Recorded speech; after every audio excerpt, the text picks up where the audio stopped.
नमस्कार बंधुरा श्रावणी रान्नाघरे आपनादेर सबाइके स्वागत जानिए आमी आबारो एकटा रान्नार भिडियो निये आपनादेर सामने चले एसेछि। आजकेर आमी आपनादेर ढेঁড়স दिए एकटु अन्यरकम एकटा रेसिपि बानिये देखाबो। आशा करी आपनादेर भालो लागबे। तार जोन्नो किन्तु आमार पुरो भिडियोटा आपनादेर देखते हबे। ताहले चलुन एई रान्नाटा आमी किभाबे करी सेटा आपनारा एकबार देखे निन। रान्नाटा करार जोन्नो प्रथमे आमी एखाने ग्यासटा अन करे एकटा कड़ा बसिए निएछि। एइबार आमी कड़ार मध्य दिए देब प्रथमे जल।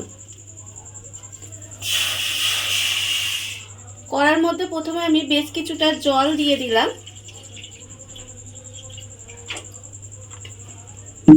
एइबार आमी एर उपरे दिए देब एरकम एकटा फुटो फुटो थाला। फुटो फुटो थाला आमी एर उपरे दिए दिलाम। और एखाने आमी रेखेछि ढेঁড়স। ढेঁড়সটা কিন্তু আমাকে কচি ঢেঁড়স নিতে হবে, পাকা ঢেঁড়স হলে হবে না। আর ঢেঁড়সের দুই দিকে কেটে এইভাবে আমি রেখে দিয়েছি।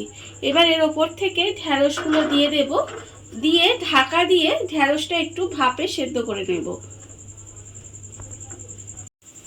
ঢেঁড়সটা আমি খুব ভালোভাবে ভাপে সেদ্ধ করে নিয়েছি।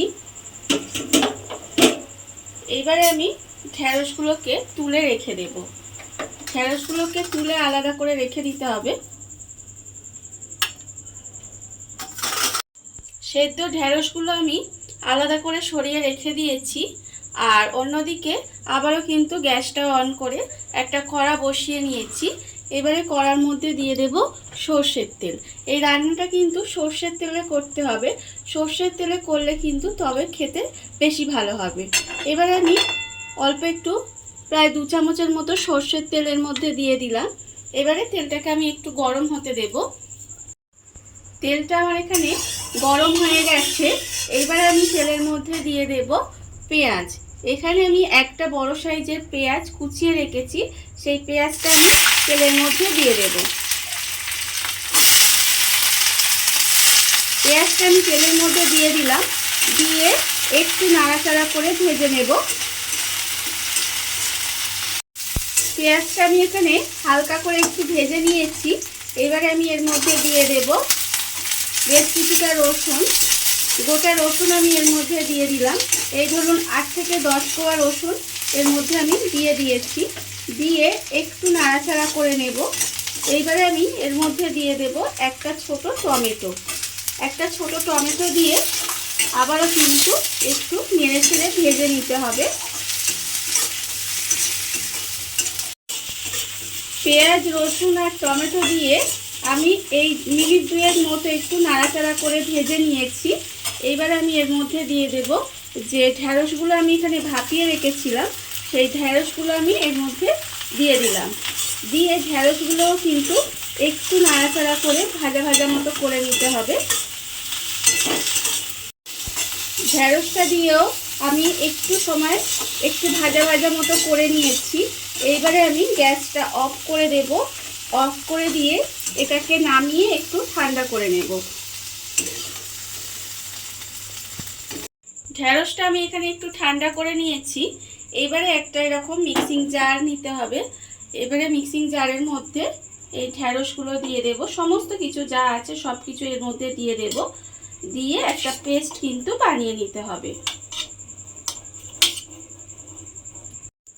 সমস্ত কিছু মিক্সিং জারের মধ্যে দিয়ে একটা এরকম পেস্ট বানিয়ে নিয়েছি। এইবারে আমি আবারও কিন্তু গ্যাসটা অন করে কড়া বসিয়ে দিয়েছি। কড়ার মধ্যে এবারে দিয়ে দেব আবারও একটু সরষের তেল। এই ধরুন 2 চামচের মতো আবারও সরষের তেল দিলাম। তেল দিয়ে এবারে তেলটাকে একটু গরম হতে দেব। তেলটা আমার এখানে গরম হয়ে গেছে। এইবারে আমি তেলের মধ্যে দিয়ে দেব অল্প একটু কালো জিরে ফোড়ন। কালো জিরে ফোড়ন দিয়ে দিলাম।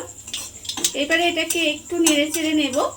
নেড়ে চেড়ে নিয়ে আমি এখানে যেটা পেস্ট করে রেখেছি সেটা কিন্তু এই তেলের মধ্যে এবার দিয়ে দেব। ঢেঁড়স আর সমস্ত মশলার পেস্টটা কিন্তু আমি তেলের মধ্যে দিয়ে দিয়েছি। এইবারে এইভাবে একটু নেড়ে চেড়ে ভেজে নিতে হবে। আর এই সময় কিন্তু আমি এর মধ্যে দিয়ে দেব কাঁচা লঙ্কা বাটা। এখানে আমি দুটো কাঁচা লঙ্কা বেটে রেখেছি, সেই কাঁচা লঙ্কা বাটাটা আমি এর মধ্যে দিয়ে দিলাম। দিয়ে ভালোভাবে মিশিয়ে আবারও কিন্তু এইভাবে তেলের মধ্যে ভেজে নিতে হবে। আর এই সময় কিন্তু গ্যাসটা লোতে রাখতে হবে। ঢেঁড়সের পেস্টের মধ্যে কাঁচা লঙ্কা বাটা দিয়ে একটু নেড়েচেড়ে ভাজা ভাজা মতো করে নিয়েছি। এইবার আমি এর মধ্যে যে গুঁড়ো মশলাগুলো সেগুলো দিয়ে দেব। প্রথমেই আমি এখানে দেব আন্দাজ মতো নুন,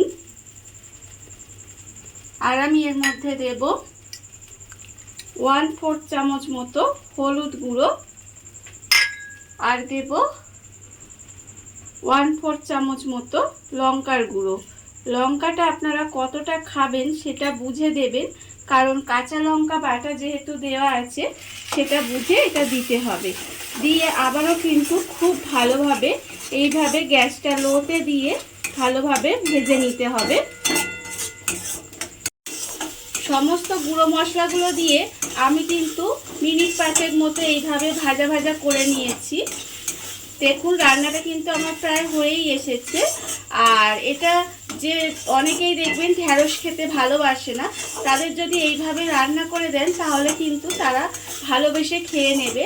আর এটা কিন্তু গরম ভাত দিয়ে খেতেই বেশি ভালো লাগে।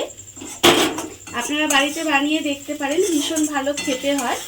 রান্নাটা আমার হয়ে গেছে। আপনারা কিভাবে বুঝবেন? দেখুন কড়া থেকে কিন্তু এইভাবে উঠে আসছে, তখন বুঝবেন যে রান্নাটা হয়ে গেছে। এবারে আমি নামানোর আগে এর মধ্যে দিয়ে দেব দুটো চেরা কাঁচা লঙ্কা, আর আমি এর মধ্যে দিয়ে দেব 1 চামচ কাঁচা সর্ষের তেল।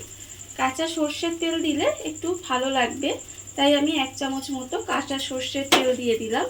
দিয়ে এবারে আমি এটাকে মিশিয়ে গ্যাসটা অফ করে দেব, তাহলে কিন্তু রান্নাটা আমার কমপ্লিট হয়ে যাবে।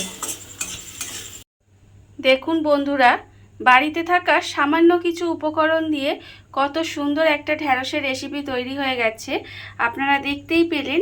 আর এটা কিন্তু আমি আগেও বলেছি যে ভীষণ ভালো খেতে হয়, গরম ভাতের সাথে বিশেষ করে এটা খেতে ভীষণ ভালো লাগে। আপনারা বাড়িতে বানিয়ে দেখতেই পারেন। আর এই ভিডিওটা আপনাদের যদি ভালো লেগে থাকে তাহলে লাইক করবেন, কমেন্ট করবেন, আর সাবস্ক্রাইব করবেন আমার চ্যানেলকে। আজ এই পর্যন্ত, নমস্কার।